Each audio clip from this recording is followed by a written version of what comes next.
And closure for victims' families left wondering for more than a decade. The guilty plea from the Gilgo Beach serial killer and what comes next in the case against him. Welcome back. I'm Dick Brennan. We begin at 8:30 with the Gilgo Beach case. Today, Rex Heuermann pleaded guilty to killing 7 women and admitted to murdering an 8th victim. Their bodies found along Gilgo Beach over the span of years. In 2023, investigators arrested Heuermann. He's been held in a Long Island jail ever since. Today's guilty plea brings to a close a long chapter of uncertainty and fear for those families of the victims. Joining me now to talk about the Gilgo Beach case is Rory Safir, a criminal defense attorney and forensic lawyer scientist.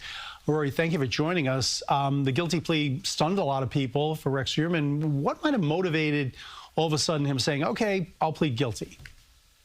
Well, a guilty plea on the eve of trial, it's not usually something like a change of heart. It's more likely a calculation from the defense team that probably the evidence wasn't survivable. There wasn't a path to acquittal. Yeah, and we talk about that evidence. You know, there was some DNA evidence in this case. It was collected from pizza crusts. The judge allowed that into court. I'm curious as to whether or not, when you take these factors, going forward, the serial killer, I mean, they've been very hard to catch through the years, but now with the DNA, pinging cell phones, etc., is that sort of dynamic going to change now? These guys, it's a lot harder to get away with it, right? Yeah, I mean, I think that this was a cold case for a few reasons, but one of those reasons is that when they got a new task force involved, I believe in 2022, and there's just new technology. I mean, I think they ultimately matched his DNA from a discarded pizza box to hair that was found on some of the victims' remains. Then they had a couple different labs that confirmed it.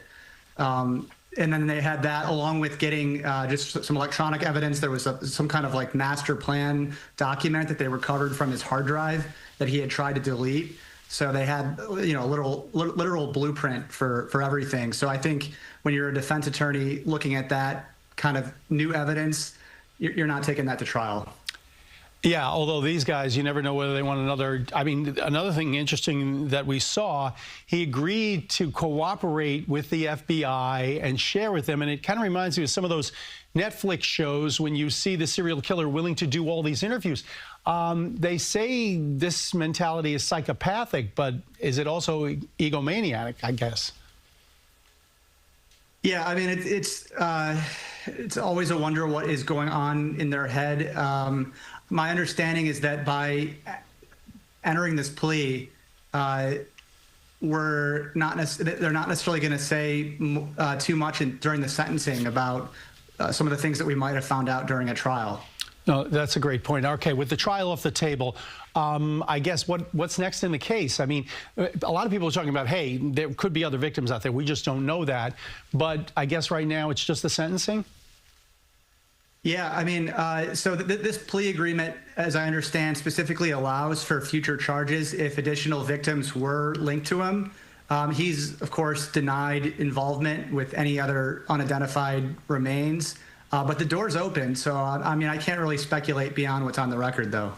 Right, and we have I mean, clearly the one thing is pretty sure, I think, that this man will be going away for the rest of his life and then some.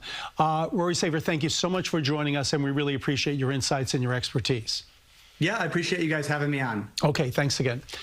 We followed the Gilgo Beach case for decades now. You can find complete coverage, including the timeline of the crimes and arrest, on our website, cbsnewyork.com.